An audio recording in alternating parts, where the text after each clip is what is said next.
Okay, sports gamblers, who's ready to win some money?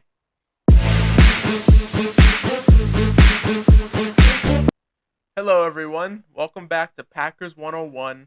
And today we're going to be going through the games of Week 1, and I will be giving my prediction as to who's going to win the game and who's going to cover the spread of each game. So, people who like to gamble on sports, I wager you're going to like this video. Now, I did this video 2+ months back. It was the very first video I uploaded. But now, obviously, we're less than a week away from the start of the NFL season, so the lines are a bit more set in stone than they were 2+ months ago. Kind of crazy that lines were out 2 months ago. People just can't wait at all, huh? Starting off with the first game of the NFL season, you have the Detroit Lions heading into Kansas City to take on the reigning, defending, undisputed, trying to do my best, Paul Heyman, Super Bowl champion Kansas City Chiefs. Now the Chiefs are 6.5 point favorites in this game, and this is a tough one because it is such a large point spread. Even so, I'm going to take the Kansas City Chiefs. And here's the thing: if Detroit didn't have Jameson Williams suspended, if they didn't have a bunch of players suspended for gambling, I would probably take the Lions with the spread here because 6.5 points. I think the Lions are more than capable of covering that when they're at their best. But I think the Lions are going to struggle in the beginning part of the year and get better towards the end of the year. A very similar story than what they had last season. That being said, I do see the Lions having a good season, winning the division, but I do not think that they'll compete with Kansas City at all week 1. So I will take the Chiefs to win the game and to cover the 6.5 point spread. Up next, we have the Houston Texans taking on the Baltimore Ravens, and the Ravens are 10-point favorites in this game. The largest spread for week 1. I wouldn't say by far, but definitely the only double-digit point spread coming in week 1. And even though it is a very high point spread, I am confident in picking the Ravens here. Now, if CJ Stroud had shown some flashes in the preseason of being a good quarterback, I might feel a little bit differently. But in my opinion, he looked awful in the preseason, especially his first game against Bill Belichick and the Patriots. He got embarrassed bad. His next few preseason games looked okay, had a few decent plays, but overall does not look clean in the pocket. He's got some speed going for him, but not a fan of CJ Stroud. I think he's a bust. The Texans, they have a few decent pieces. Getting Will Anderson, obviously a great get. But the Ravens have Lamar Jackson. They got Odell Beckham Jr., they got Devin Duvernay, they got a good running back situation, and they have a good defense. The Ravens all around are a really good team. So they should be able to take care of the Texans no problem. So I see them winning the game and covering the 10-point spread. Up next, we got the Tampa Bay Buccaneers heading into Minnesota to take on the purple incarnations of Satan. Credit to Tom Grassi, the Minnesota Vikings. Now, the Vikings are 6-point favorites, and this one, it's a little complicated. Obviously, I'm not a fan of Baker Mayfield.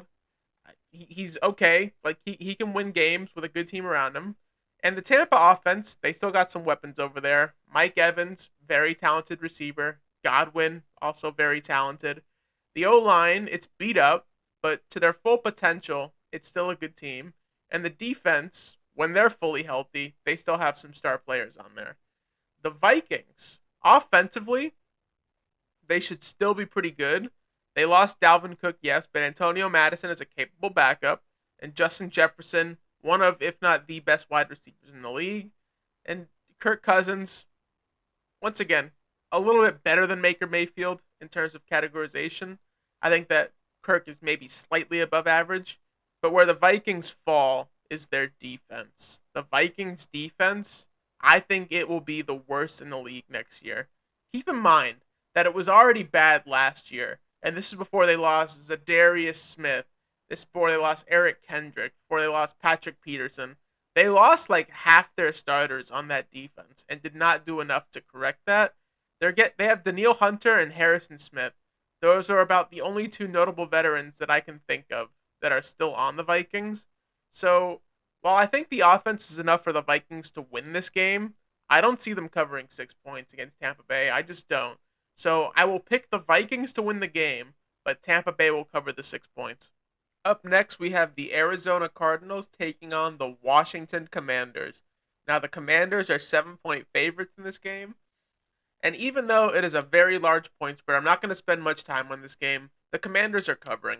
The Cardinals are in a complete dumpster fire right now. Offensively, they lost DeAndre Hopkins. They're not going to have Kyler Murray for probably at least 8 weeks. They have nothing on that offense. I was excited for Colt McCoy. I thought, yay, he would finally get to start, but they cut him too. So I just can't see the Cardinals' offense doing anything. And defensively, they have Buda Baker, and that's it. There's nobody else. They had Isaiah Simmons, but they gave him away for a bag of chips. So Cardinals, you really buried yourselves at this one. So I'm gonna pick the Commanders to cover 50 points. Not actually, but the Commanders will win the game and they will cover 7 points. Up next, we have the Jacksonville Jaguars heading on down to Indianapolis to take on the Colts. And the Jaguars are 5 point favorites in this game. When I covered this game, a few months ago, the Jaguars were 3.5 point favorites. So the line has definitely moved in favor of Jacksonville winning by more points. And I'm in agreement. I think the Jacksonville Jaguars are miles above where the Indianapolis Colts are right now. The thing with the Colts, there's a lot of unknowns with the team. Odds are Jonathan Taylor not going to be the starting running back week 1. It seems like he's going to hold out, and he's on the PUP list anyway, so he's out for the first 4 games. Anthony Richardson, we really don't know what he's going to look like yet. So I can't really say whether he's going to be good or bad for Indianapolis. I will say I'm not really a big fan of the talent around him. Michael Pittman is a good wide receiver 1, and after that, Alec Pierce. That's really the only other receiver that I know of on Indy. So the defense is okay. It was good a few years ago, but I feel like it's declined over the last few years. So I'm not a believer in Indy. I'm really not. So I'm gonna take the Jaguars to win the game and cover the and cover the 5 points. I don't think this game is gonna be close. Up next, we have the San Francisco 49ers going into Pittsburgh to take on the Steelers, and the Niners are 2.5 point favorites in this game. And I think this one is a very easy one. I would take the Niners to win here all day, even if it was like 5 or 6 points. And that is not a testament to say the Steelers are bad. I actually quite like the roster. I like Najee Harris at running back. George Pickens, I think, is a great wide receiver, had a pretty good rookie year. Kenny Pickett, I see a lot of potential there, but I don't think they're ready to take on the San Francisco 49ers. Granted, Pittsburgh defense, when they're fully healthy, that is a very good unit. So I expect they'll have some success against Brock Purdy, but I do think that the 49ers offense has too many weapons to be stopped for 4 full quarters. I mean, Christian McCaffrey, Deebo Samuel, Brandon Ayuk, George Kittle. I don't think the Steelers defense can stop them consistently, and I think the Niners defense will make the Steelers offense look like they're playing college ball. So I'm going to pick the Niners to win the game and cover the 2.5 points. Up next, we have the Tennessee Titans going in to take on the New Orleans Saints, and the Saints are 3 point favorites in this game. And I'm going to take the Saints here. I think this is a very easy one. The Saints roster on paper is pretty good. I mean, Alvin Kamara at running back, he's pretty good. Jamal Williams is running back too. I expect he'll get a lot of carries near the goal line. Derek Carr, I believe, is an upgrade from Jameis Winston, so I think they improved there. And the Saints defense, they got weapons. I mean, Cam Jordan is good, Marshawn Lattimore. There's pieces there. Demario Davis. So the Saints roster, I think it's better than a lot of people give them credit for. Now, they're not Super Bowl bound, but they're definitely better than the Tennessee Titans. Will Levis didn't really show that much potential in the preseason, if I'm being honest. That's not a statement to how his whole career is going to go, but I don't think that he's going to have some magical performance week 1 to beat the New Orleans Saints. The only chance they have is Derrick Henry being a beast, which very well could happen. He very well could beat the New Orleans Saints by himself. I just don't think it's going to happen. So give me the Saints to win the game and cover 3 points. Up next, we got the Carolina Panthers taking on the Atlanta Falcons, and the Atlanta Falcons are 3.5 point favorites. This to me is a very easy one, and I'm going to take the Falcons minus 3.5 and run away with that. So the Falcons did a lot over the offseason to improve their team. Whether it's Taylor Heineke or Desmond Ridder at QB, I think they're both fine for their purposes. Bijan Robinson, I expect to be really good. And even if he's not, Cordero Patterson can do good back there. And that defense, they made some improvements over the offseason.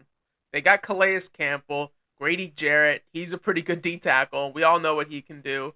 Getting Jeff Okuda for a fifth round pick, I think that's a steal. He was once a top 3 pick in the draft, so I don't know why the Lions gave him away for that little. I would have tried to at least get a third out of him, but done deal now. No point talking about it.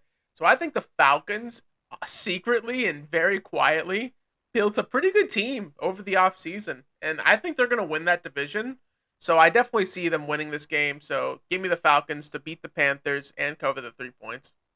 Up next, we got the Cincinnati Bengals heading into Cleveland to take on the Cleveland Browns. Now, the Bengals are 2.5 point favorites, and I know, okay, I know that for whatever reason, whenever Cincinnati decides to go into Cleveland to take on the Browns, they seem to struggle for whatever reason. It also seems a theme among week one for the Bengals that they struggle. I mean, they lost to Pittsburgh in week one of this past season to the Pittsburgh Steelers, so I definitely could see why people would lean towards Cleveland in this game, but I don't think it's going to happen. I'm not a fan of Deshaun Watson. I don't think he is as good as he once was, and I think the Bengals are one of the best teams, if not the best team in the AFC. Joe Burrow, Jamar Chase, T. Higgins, Tyler Boyd, Joe Mixon. A lot of power there. And that defense is really good too. So I'm going to take the Bengals to win this one, and I think they're going to do it pretty clean. They're also going to cover, no problem. Up next, we got the Philadelphia Eagles heading into Foxborough to take on the New England Patriots. And the Eagles are 4 point favorites. And yeah, it's another easy one. I'm going to take the Eagles to cover. Granted, I know it's Bill Belichick. I know what he can do defensively. Patriots roster sucks. There's just no other polite way to put it. Quite frankly, their roster sucks. Mac Jones at QB. I don't know why he's the only QB you decided to keep. Bailey Zappi. He was right there. I mean, I don't know. Bill, he was right there. I thought that he looked better than Mac when he was in last year. And now you got Bill O'Brien as the OC. It's just a mess. I have faith in Bill Belichick, but not against the Philadelphia Eagles. The Eagles are going to win this one easy, and they're going to cover the 4 points. Up next, we got the LA Rams taking on the Seattle Seahawks, and the Seahawks are 5 point favorites. Now, if you would have asked me about this game a few days ago, I would have said Seahawks probably win, but the Rams can cover 5.5 points, no problem. But Cooper Kupp has now had a setback with his hamstring injury, and we really don't know what his status is going to be week one. Odds are he's not going to be 100%, even if he somehow does play. And without Cooper Kupp, that offense is not very dynamic. There's not too much talent on it anymore. I'm not a fan of the running back situation. Wide receiver 2, very lackluster. So I can't in good conscience, even with the 5.5 points, take the Rams. I just can't do it. That team after the Super Bowl win just completely fell apart. It really did. So I think the Seahawks have a decent roster. Getting JSN in the draft, bravo to you. And yeah, I think the Seahawks are doing just fine with Geno Smith. I think they're going to win this game, and they're going to cover the 5.5 if Cooper Kupp is not to his full potential, which I don't think he will be. Up next, my game of the week, the Green Bay Packers, post Aaron Rodgers era, will be heading into Soldier Field to take on the Chicago Bears. Now, as we've gotten closer to the season, the spread for this game has gotten closer and closer. So the spread right now is Chicago is a 1 point favorite. So in this game, I'm going to go with the Packers, obviously. Like, you see the shirt, even though it's Aaron Rodgers, still my guy.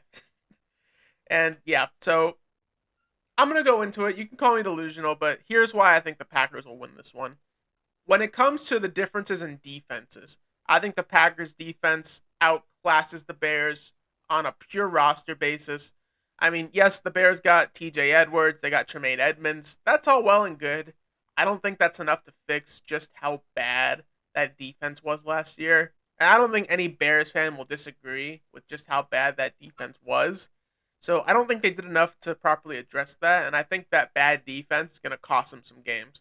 Offensively, the Bears have potential. I'll fully admit it. Justin Fields showed some promise last year in his first full starting season. He's got great legs. He can run. And the Bears have a good running back game. I like D'Onta Foreman and I like Khalil Herbert. I think those are two fine running backs. So good on the Bears. Wide receiver, DJ Moore. That's a huge pickup. I still can't believe Carolina gave him away with all those first round picks. Thank you very much, Carolina. And and Darnell Mooney's a good wide receiver too. So there are no excuses for Justin Fields to be bad statistically anymore. He's got to show up and prove that he was worth what the Bears traded up to get him for. Now the Packers offense, a lot of unknowns. Like I'll be fully honest, a lot of unknowns.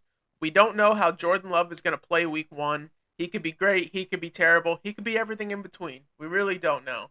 But I have faith that Jordan Love is going to have a good game against a bad Chicago defense. And I think that the Packers defense will allow for leniency when it comes to the Green Bay offense. So I'm going to go with the Packers to win this game, and even with the point, obviously, they'll win as well. Up next, we got the Las Vegas Raiders heading into Denver to take on the Broncos. Now, the Broncos are 4-point favorites, and I'll admit, as more time has gone on, I'm a little torn on this game. The Broncos are 4-point favorites, and on one hand, I want to say Sean Payton's there now. He'll correct everything. He'll get Russell Wilson playing back to where he was. But on the other hand, I don't know. I don't know if he can do it. I think Russell Wilson might be a lost cause.